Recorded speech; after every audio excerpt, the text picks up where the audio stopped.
ബ്രിട്ടീഷുകാരന്റെ തീത്തുപ്പുന്ന പീരങ്കിക്ക് മുമ്പിൽ വിരിമാറ് കാട്ടി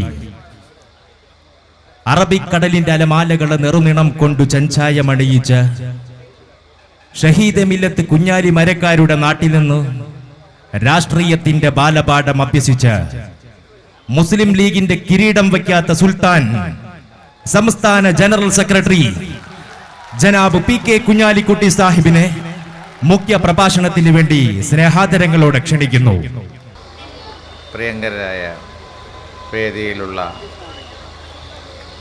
എൻ്റെ സഹപ്രവർത്തകന്മാരെ, പ്രിയമുള്ള സഹോദരന്മാരെ, സഹോദരിമാരെ, വാർത്താ മാധ്യമ പ്രതിനിധികളെ, സുഹൃത്തുക്കളെ, അസ്സലാമു അലൈക്കും. എല്ലാവർക്കും എൻ്റെ വിനീതമായ നമസ്കാരം. ഞാനിവിടെ പെട്ടെന്ന് പ്രസംഗിക്കേണ്ടി വരും എന്ന് കരുതിയില്ല. ഞാൻ വേറെ വർത്തമാനം പറഞ്ഞുകൊണ്ടിരിക്കുന്നതിലാണ് എന്നെ പ്രസംഗിക്കാൻ വിളിച്ചത്. കുഞ്ഞാലി മരക്കാർ എന്നൊക്കെ പറഞ്ഞാൽ വേറെ ആരോന്നാണ് വിചാരിച്ചത്. പിന്നെയാണത് ഞാനാണെന്ന്. ഞാനപ്പോൾ പെട്ടെന്ന് ഈട്ടിനോട് ചോദിച്ചു, ഇവിടെ ഇപ്പം എന്താ പ്രസംഗിക്കേണ്ടത്? തനി രാഷ്ട്രീയം പറയാൻ പറ്റുമോ, അതോ ഇവിടുത്തെ ഇതിനനുസരിച്ചൊക്കെ വല്ലതും പറഞ്ഞാൽ മതിയോ? രണ്ടുപോലും എന്നോട് പറഞ്ഞില്ല. ഞാനിപ്പോൾ രക്തശങ്കയിൽ ഇങ്ങനെ നിൽക്കുക. ഏതായാലും ശരി, ഒന്ന് പോയി നോക്കുക മുമ്പക്ക് എവിടെ എത്തണമെന്നുള്ളത് എനിക്കറിയില്ല. ഖത്തർ KMCC ആണ് ഈ പരിപാടി നടത്തുന്നത്. ഞാൻ അഭിമാനത്തോടു കൂടി പറയട്ടെ, ഇവിടെ അതിൻ്റെ പ്രസിഡൻറ്റും സെക്രട്ടറിയും പറഞ്ഞ പോലെ വളരെ നല്ല പ്രവർത്തനങ്ങൾ നടത്തുന്ന മുസ്ലിം ലീഗിൻ്റെ ഏറ്റവും ശക്തമായ ഒരു യൂണിറ്റാണ് ഖത്തറിലുള്ള KMCC. യാതൊരു സംശയവുമില്ല. അതിൻ്റെ സെക്രട്ടറി എന്നുള്ള നിലയിലേക്ക് എനിക്ക് ആധികാരികമായി പറയാൻ പറ്റും. ഞങ്ങൾക്ക് എല്ലാവർക്കും പറയാൻ പറ്റും. ഇപ്പം തന്നെ വേദിയിൽ വെച്ച് ഇസ്ലാഹി സെൻറ്ററിൻ്റെ ഉണ്ണി ഇവിടെ പ്രസംഗിക്കാനുള്ള അദ്ദേഹം അവിടെ അടുത്ത 11-ാം തീയതി ഒരു പരിപാടിയുണ്ട്, അതിന് ചെല്ലണം എന്ന് ഞാൻ പറഞ്ഞപ്പോൾ ഞാൻ പറഞ്ഞു, ഇപ്പോൾ ഈ 11-ാം തീയതി വരാൻ കഴിയില്ല, കാരണം 2-ാം തീയതി KMCCൻ്റെ പരിപാടി വേറെയുണ്ട്, എന്നാൽ ഈട്ടിയോ വേറെ ആരെങ്കിലും പോയി. അപ്പോൾ ഈട്ടി പറഞ്ഞു, ഞാനിപ്പോൾ ഇടയ്ക്കിടയ്ക്ക് പോലാണ്, ഒരു ഖത്തർ എക്സ്പെർട്ടായി മാറിയിരിക്കണം ഞാൻ, എന്നാൽ വേറെ ആരെങ്കിലും ഒന്ന് പോട്ടെ. അത് കാണിക്കുന്നത് എന്താ എന്ന് വെച്ച് കഴിഞ്ഞാൽ, വളരെ സജീവമായി എപ്പോഴും നല്ല നല്ല പ്രവർത്തനങ്ങൾക്ക് പ്രാധാന്യം കൊടുത്തുകൊണ്ട് അവർ കൊണ്ടുപോകുന്നു എന്നുള്ളതാണ്. അത് മുസ്ലിം ലീഗിൻ്റെ ഒരു അസൽ രൂപമാണിത്. നമ്മുടെ സംഘടനയുടെ ഒരു അസൽ രൂപമാണത്. അവിടെയുള്ള KMCCൻ്റെ വളരെ നല്ല പ്രവർത്തകന്മാരുണ്ട്. അവരിൽ വൻകിട വ്യവസായികളുണ്ട്, നല്ല പണക്കാരുണ്ട്. അങ്ങനെയൊക്കെ ആളുകൾ നമ്മുടെ കൂട്ടത്തിലുണ്ട്. പറഞ്ഞതിൽ നമുക്ക് മാനക്കേടൊന്നുമില്ല. കാരണം എന്താണെന്ന് വെച്ച് കഴിഞ്ഞാൽ വേറെ ചിലരുണ്ട് അപ്പുറത്ത്. എന്താ വെച്ചാൽ പണക്കാരേറ്റാണ് ഓല സകലടപാടും, അതിൽ വകതിരിവേ ഇല്ല. അത് ലോട്ടറിക്കാരനായാലും വേണ്ടില്ല, അതുപോലെ തന്നെ ബ്ലേഡ് കമ്പനിക്കാരനായാലും വേണ്ടില്ല, നോട്ടടിച്ച് വിൽക്കണവനായാലും നിരക്കാറില്ല, മുങ്ങി നടക്കണവനായാലും നിരക്കാറില്ല. മുങ്ങി നടക്കണവൻ്റെ അടുത്ത് പോയി പിരിവ് വാങ്ങണം. നിങ്ങളാരെയും കേട്ടിട്ടുണ്ടോ? അതായത് മുങ്ങി നടക്കുക, പോലീസിന് പിടി കൊടുക്കാതെ കേസിൽപ്പെട്ട ആൾ മുങ്ങി നടക്കുക, എന്നെ കൈസിലാക്കാൻ വേണ്ടി, രക്ഷപ്പെടുത്താൻ വേണ്ടി ഞാൻ 2.5 കോടി തരാ എന്ന് പറഞ്ഞ് അത് വാങ്ങുക. അമ്മാരി പണിക്കൊന്നും ഇന്ത്യൻ യൂണിയൻ മുസ്ലിം ലീഗിൻ്റെ ഒരൊറ്റ പ്രവർത്തകന്മാരിൽ നേതാക്കൾ വെറുതെ കിട്ടിയിട്ടില്ല. അമ്മാരി പണക്കാരല്ല. അവിടൊക്കെ പോയി അധ്വാനിച്ച് അതങ്ങനെ കാശുണ്ടാക്കി വന്ന ആളുകൾ അവരെല്ലാവരും ഉണ്ട്. പക്ഷെ അവരുടെയൊക്കെ പണം, ഒരു പോർഷൻ, ഒരു ഭാഗം ഈ വക സംഗതിക്കാണ് ഞങ്ങൾ ഉപയോഗിക്കുന്നത്. അല്ലാതെ ഇവിടെ ഇരിക്കുന്ന ആളുകളോട് എനിക്ക് പറയാനുള്ളത്, നമ്മൾ ഇങ്ങനെ ഏതെങ്കിലും ഒരു ദിവസം ആകാശത്തുനിന്ന് വിപ്ലവം ഇറങ്ങി വരും, എന്നിട്ട് ഇങ്ങൾക്കൊക്കെ കഞ്ഞിയും ചോറും തിന്നാം എന്ന നിലക്ക് ഇരിക്കുന്ന കൂട്ടരല്ല. ഇരിക്കുന്ന കാലത്ത് വല്ലതുമൊക്കെ ചെയ്ത് മനുഷ്യനെ സഹായിക്കണം എന്ന് പറയുന്ന പ്രിൻസിപ്പിളിലാണ് നമുക്ക് വിശ്വാസം. ആ ഒരു വിശ്വാസം അനുസരിച്ച് എല്ലായിടത്തും ഞങ്ങൾ സംഘടന ഉണ്ടാക്കിയിട്ടുണ്ട്. ഖത്തറിൽ മാത്രമല്ല എല്ലായിടത്തും ഉണ്ട്. ബഹുമാനായ ശിഹാബ് തങ്ങൾ ഇപ്പോൾ 2 ദിവസം കഴിഞ്ഞാൽ കുവൈത്ത് പോവാണ്. അതുപോലെ തന്നെ ഞാനിപ്പോൾ 2 ദിവസം മുമ്പാ ദുബായിൽ നിന്ന് എന്ത് വന്നത്. എവിടെ പോയാലും എപ്പോഴും ഈ പരിപാടി ഈ സ്റ്റേജിൽ തന്നെ മക്കത്തെ കുട്ടികളുണ്ട്, ജിദ്ദയിൽ ആളുകളുണ്ട്, മസ്കറ്റിലെ ആളുകളുണ്ട്, അതേപോലെ ബാക്കി എല്ലാ പ്രദേശത്തെ ആളുകളും ഉണ്ട്, എല്ലാ സംഘടനാ ഭാരവാഹികളുണ്ട്, ദുബായിൽ UAE ആളുകളുണ്ട്, എല്ലാ ഗൾഫിലും എല്ലാവർക്കും ഒരു പണി മുസ്ലിം ലീഗ് കൊടുത്തിട്ടുണ്ട്, ഞങ്ങൾ കൊടുത്തിട്ടുണ്ട്. അതെന്താന്ന് വെച്ച് കഴിഞ്ഞിട്ടുണ്ടെങ്കിൽ സ്പെയർ ടൈം, ഒഴിവുള്ള നേരം. അത് ബിസിനസ്സുകാരനായാലും തിരക്കില്ല, ജോലിക്കാരനായാലും തിരക്കില്ല, വേറെ ആരായാലും തിരക്കില്ല. പാർട്ടി അത് ബദ്ധശ്രദ്ധമായി നോക്കുകയാണ്. ഒരു സ്പെയർ ടൈമിൽ നിങ്ങൾ ഈ നാട്ടിലുള്ള ആളുകളുടെ, പാവപ്പെട്ട ആളുകളുടെ കാര്യം കൂടി നോക്കണം എന്ന ഒരു പണി ഞങ്ങൾ കൊടുത്തിട്ടുണ്ട്. ആ പണി അവരൊക്കെ ഭംഗിയായിട്ട് നിർവഹിക്കുന്നു. അതുകൊണ്ടുള്ള ഗുണം എന്താണെന്നറിയോ? നമ്മളിങ്ങനെ ജീവിച്ചുകൊണ്ടിരിക്കുമ്പോൾ നമ്മളിങ്ങനെ മരിച്ചുകൊണ്ടിരിക്കുകയാണ്. എല്ലാവർക്കും അറിയാലോ. അതായത് നമ്മളിങ്ങനെ ജീവിച്ചുകൊണ്ടിരിക്കുമ്പോൾ നമ്മൾ മരിച്ചുകൊണ്ടിരിക്കുക എന്ന് പറഞ്ഞതിൻ്റെ അർത്ഥം എന്താണെന്ന് വെച്ച് കഴിഞ്ഞാൽ നമ്മളെ രൂപത്തിലും ഭാവത്തിലും വരുന്ന മാറ്റം കണ്ടില്ലേ? അതായത് ജീർണിച്ചുകൊണ്ടിരിക്കുകയാണ് ഓരോരുത്തരും. 10 കൊല്ലം മുമ്പ് കണ്ടോന ഇപ്പൊ കണ്ടാ തിരിയോ? ഓന്റെ മോന പഴയ ആളുടെ മോനാണെന്ന് വിചാരിക്കും നമ്മൾ കണ്ടു കഴിഞ്ഞിട്ടുണ്ടെങ്കിൽ.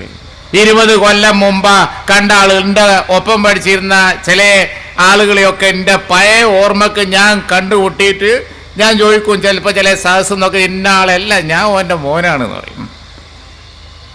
മനുഷ്യനിങ്ങനെ ഭാവമാറ്റം വന്നുകൊണ്ടിരിക്കുകയല്ലേ, രൂപമാറ്റം വന്നുകൊണ്ടിരിക്കുകയല്ലേ. അപ്പോൾ ഓരോ ആളുകളും മരിച്ചുകൊണ്ടിരിക്കുകയാണ്. അപ്പം എന്താ, അവിടെയൊക്കെ പോയി ജോലി ചെയ്ത് 10-40 കൊല്ലം കഴിയുമ്പോൾ, അതുപോലെ തന്നെ ബിസിനസ് ചെയ്ത് കാലങ്ങനെ പോയിക്കൊണ്ടിരിക്കുമ്പോൾ, അവർ ദുന്യാവിലേക്കുള്ളത് ഇങ്ങനെ സമ്പാദിച്ചു കൊണ്ടിരിക്കുമ്പോൾ തന്നെ അവിടെ സ്പെയർ ടൈം ഈ വക കാര്യങ്ങൾക്ക് മാറ്റിവെച്ച് കഴിഞ്ഞിട്ടുണ്ടെങ്കിൽ അവർ അവിടേക്കുള്ളതും സമ്പാദിച്ചുകൊണ്ടിരിക്കുകയാണ്. ആ പണി ഞങ്ങൾ കൊടുത്തിട്ടുണ്ട്. അത് പൊതുപ്രവർത്തനമാണ്. പൊതുപ്രവർത്തനത്തിൻ്റെ ഒരു ഗുണം അതാണ്. അതിൻ്റെ ഒരു ഈമാൻ്റെ ശക്തി അതാണ്. എല്ലാവരും പൊതുപ്രവർത്തനത്തിലേക്ക് വരിക. ഞങ്ങൾ പറയുന്നത് അതാണ്. അത്ര മെച്ചപ്പെട്ട പണി വേറൊന്നുമില്ല. ബിസിനസ്സുകാരനായാലും അതുപോലെ തന്നെ ഉദ്യോഗസ്ഥനായാലും കൂലിവേല ചെയ്യുന്ന ആളായാലും ശരി, നിങ്ങളുടെ സ്പെയർ ടൈം ഈ പൊതുപ്രവർത്തനത്തിന് വേണ്ടി ഉപയോഗിക്കുക എന്ന് പറഞ്ഞാൽ അത്ര മെച്ചപ്പെട്ട പണി വേറെ യാതൊന്നുമില്ല. അതുകൊണ്ടാണ് ഇവിടെ നിങ്ങൾക്കറിയാലോ, ഇപ്പതാ വീട്ടിൽ പോയിട്ട് ഇവിടെ എല്ലാ സ്ഥലത്തും പോയിട്ട് ഇപ്പൊ കോഴിക്കോട് മെഡിക്കൽ കോളേജിൽ ഒരു CH സെന്റർ നടക്കും. എന്താ അവിടുത്തെ പണി എന്നറിയോ? മരുന്ന് വാങ്ങാൻ ആളില്ലാത്ത ആളുകൾക്ക് മരുന്ന് വാങ്ങി കൊടുക്കുക. രോഗികളുടെ ഒപ്പം നിൽക്കുന്ന ആളുകൾക്ക് ഭക്ഷണം ഇല്ലെങ്കിൽ അതിന് സഹായിക്കുക. ഒരു ഗത്യന്തരവും ഇല്ലാതെ വേദന കൊണ്ട് പൊളയുന്ന ഒരു കുട്ടിക്ക് ഗുളിക വാങ്ങാൻ യാതൊരു വഴിയില്ല എന്നുണ്ടെങ്കിൽ വാങ്ങിക്കൊടുക്കുക. ഈ പണി മുസ്ലിം ലീഗ് ഇതിന്റെ ഒപ്പം നടത്തുന്നുണ്ട്. ആരും വിചാരിക്കണ്ട ഞങ്ങൾ ഇവിടെ രാഷ്ട്രീയം മാത്രമേ നടത്തുന്നുള്ളൂ എന്ന്. രാഷ്ട്രീയ പ്രവർത്തനത്തിന്റെ ഒപ്പം ജീവകാരുണ്യ പ്രവർത്തനം സുപ്രധാനമായ ഒന്നായി കരുതുന്ന സംഘടനയാണ് ഇന്ത്യൻ യൂണിയൻ മുസ്ലിം ലീഗ്. അരക്കായി പിരിച്ചുണ്ടാക്കി മനുഷ്യനെ സഹായിക്കാതെ നാട്ടിൽ മുഴുവൻ നടന്ന് വിപ്ലവം പറഞ്ഞിട്ടൊന്നും കാര്യമില്ല. ആകാശത്ത് മനുഷ്യൻ തിന്നാനും കുടിക്കാനും ആരും ഇറക്കി കൊടുക്കൂല. അതല്ലേ ഞങ്ങൾക്ക് തിരിഞ്ഞു നോക്കുമ്പോൾ ഞങ്ങൾക്ക് അനവധി സമ്പാദ്യങ്ങൾ പറയാനുണ്ട്. ഞങ്ങൾക്ക് തിരിഞ്ഞു നോക്കുമ്പോൾ ഞങ്ങൾക്ക് പലതും കാണാനുണ്ട്, ഞങ്ങൾക്ക് പലതും അവകാശപ്പെടാനുണ്ട്. നിങ്ങളിൽ ഈ വിപ്ലവ പ്രസ്ഥാനങ്ങൾക്ക് നിങ്ങൾക്കൊക്കെ തിരിഞ്ഞു നോക്കുമ്പോൾ മേലെ ആകാശവും താഴെ ഭൂമിയല്ലാതെ അള്ളാന്റെ വേണ്ടുകോടുകൂടി വേറെ ഒന്നും പറയാനുണ്ടാവില്ല. പോകുമ്പോൾ കൊണ്ടുപോവാൻ ഈ പറഞ്ഞ മാതിരി നല്ല പ്രവർത്തനമൊന്നും നടത്തിയതിൻ്റെ കഥയും പറയാനുണ്ടാവില്ല. ആരെങ്കിലുമൊക്കെ പാര വെച്ചതും ആരെങ്കിലുമൊക്കെ ഉപദ്രവിച്ചതും 2 കല്ലെറിഞ്ഞതും ഒക്കെ അവിടെ വല്ലതും കിട്ടുമെങ്കിൽ അതിനുള്ളത് നിങ്ങൾക്ക് ഉണ്ടാവും എന്നല്ലാതെ അതിൻ്റെ മേപ്പട്ടും കീപ്പട്ടും വല്ലാതൊന്നും ഉണ്ടാവും എന്ന് എനിക്ക് തോന്നുന്നില്ല. ഞാനത് വെറുതെ പറയല്ല. കാരണം ഏത് ജീവകാരുണ്യ പ്രവർത്തന ഇത്തരത്തിലുള്ള പ്രസ്ഥാനങ്ങൾ നടത്തുന്നത് ഞാൻ കേട്ടിട്ടില്ല ഇതുവരെ. നമ്മളൊക്കെ ഇവിടെയല്ലേ ജീവിക്കുന്നത്. ഈ ആളുകൾ എന്തെങ്കിലും തരത്തിലുള്ള ഒരു പ്രവർത്തനങ്ങൾ നടത്തിയതായി നിങ്ങളൊക്കെ കേട്ടിട്ടുണ്ടോ? ഇല്ലല്ലോ. മുസ്ലിം ലീഗിന് അത് പരമപ്രധാനമാണ്. അതുകൊണ്ട് തന്നെ എല്ലാ സ്ഥലത്തും ഇത്തരത്തിലുള്ള ഒരു ടാർഗറ്റ് ഞങ്ങൾ കൊടുത്തിട്ടുണ്ട്, ഒരു പ്രവർത്തനത്തിന്റെ രൂപരേഖ ഞങ്ങൾ കൊടുത്തിട്ടുണ്ട്. ആ പ്രവർത്തനമാണ് ഖത്തറിൽ ഉള്ള KMCC നടത്തുന്നത്, ഇവിടെ വരുന്നത്, ഇന്നിവിടെ നടത്തുന്നത്. അതുപോലെ എല്ലാ ചെറിയൊരു സൗദിയിലൊക്കെ ഇതാ മമ്മൂട്ടിയൊക്കെ ഇവിടെ ഉണ്ട്. സൗദിയിലൊക്കെയുള്ള ചെറിയ ചെറിയ യൂണിറ്റുകൾ പോലും ഇത്തരത്തിലുള്ള പ്രവർത്തനങ്ങൾ നടത്തുന്നു. ഞാൻ പറയട്ടെ, ഈ നാട്ടിലുണ്ടായ മാറ്റത്തിന് കാരണം ഇതാണ്. അല്ലാതെ 40 കൊല്ലം മുമ്പ് ഇവർ പറഞ്ഞ മാറ്റമാണോ ഇവിടെ ഉണ്ടായത്? ഈ വിപ്ലവ പ്രസ്ഥാനങ്ങളും ആളുകളും ഒക്കെ ഇവിടെ പ്രസംഗിച്ച് നടന്നിട്ട് അവസാനം ഇവിടെ മനുഷ്യൻ കഞ്ഞി കുടിച്ച് കഴിയോ?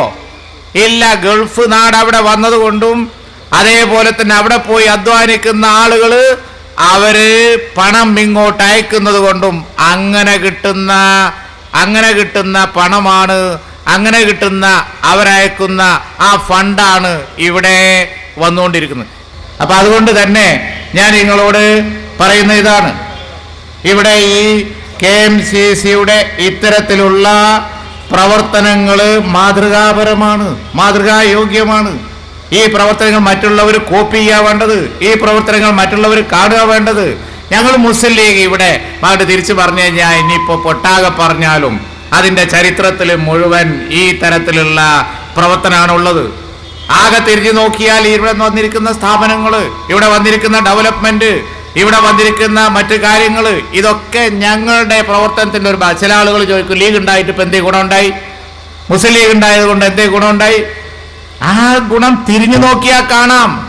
ആ ഗുണം തിരിഞ്ഞു നോക്കിയാൽ ഇവിടെ പ്രാവർത്തികമാക്കിയാണ് ഞങ്ങൾ മുന്നോട്ട് പോയത്. സമൂഹത്തിൽ വന്ന മാറ്റം, ഇവിടെ സമൂഹത്തിന് വന്ന മാറ്റം നിങ്ങൾ കാണുന്നില്ലേ? എവിടെയാ ഇന്ത്യ രാജ്യത്ത് ഈ തരത്തിലുള്ള ഒരു മാറ്റം എവിടെ ഉണ്ടായത്?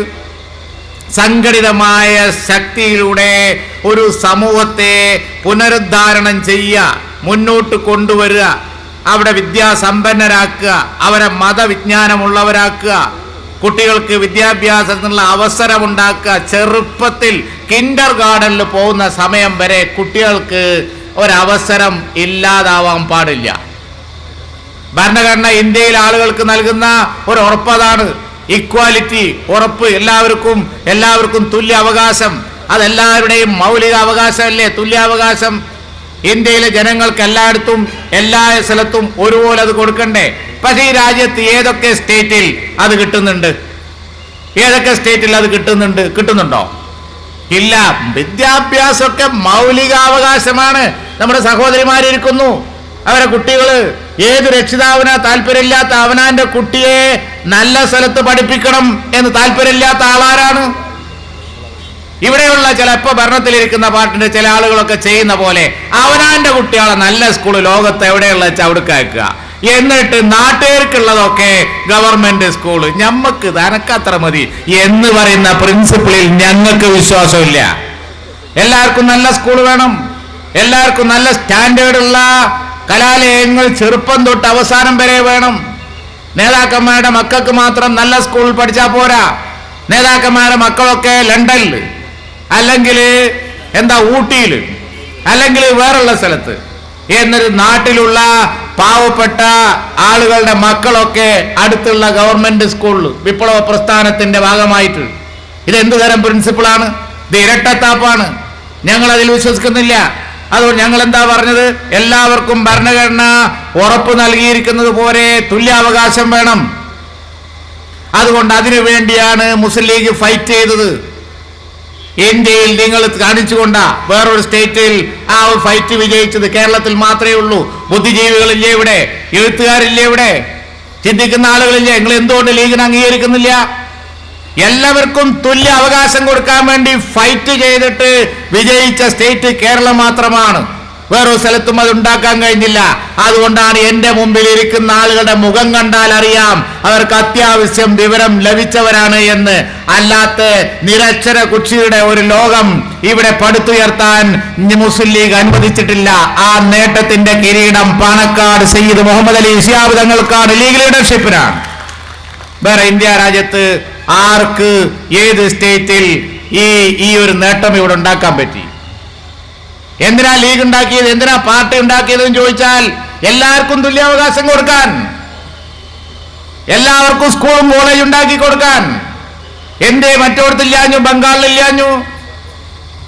ഇത് രാഷ്ട്രീയമല്ല ഞാൻ പറയുന്നത്. കേൾക്കുന്ന ആരാണെങ്കിലും എന്നോട് തർക്കിക്കട്ടെ. ബംഗാളിൽ ഈ അവസരം ഉണ്ടാക്കി കൊടുക്കാൻ അവിടെ സ്വാതന്ത്ര്യം കിട്ടിയ 60 കൊല്ലത്തിന്റെ ഉള്ളിൽ അവർക്ക് പറ്റിയോ? പറ്റിയിട്ടില്ല. എന്നാ കേരളത്തിൽ പറ്റി. അവിടെ എത്ര കൊല്ലം കണ്ടിന്യൂസ് ആയിട്ട് ഭരിച്ചു? 30 കൊല്ലം. കേരളത്തിൽ അത്രയും ഭരിക്കാൻ ഞങ്ങൾക്ക് കഴിഞ്ഞില്ല. അവരുള്ള സീറ്റൊക്കെ അസംബ്ലിയിൽ എപ്പോഴും ഒരേ പാർട്ടി തന്നെ ജയിച്ചു. എന്നാൽ കേരളത്തിൽ ഇവിടെ അങ്ങനെ സീറ്റൊന്നും കിട്ടുന്നില്ല. ഞങ്ങൾക്ക് ചിലപ്പോൾ സീറ്റൊക്കെ പോയി. പക്ഷെ 60 കൊല്ലം കഴിഞ്ഞ് തിരിഞ്ഞു നോക്കുമ്പോ ആരുടേതാണ് മെച്ചം? ആരുടേതാണ് മെച്ചം? നിങ്ങളുടെ നാട്ടിൽ അവർ ഭരിച്ചോടത്ത് ഇപ്പോഴും മുസ്ലിം ലീഗ് സംഘടന ഉണ്ടാക്കിയ നേട്ടം എന്ന് പറഞ്ഞത് വളരെ വലുതാണ്. അതിനെ വെല്ലാൻ മറ്റൊന്നില്ല എന്ന് ആവർത്തിച്ച് പറഞ്ഞുകൊണ്ട് ഞാൻ അവസാനിപ്പിക്കുന്നു. അസ്സലാമു അലൈക്കും എല്ലാവർക്കും.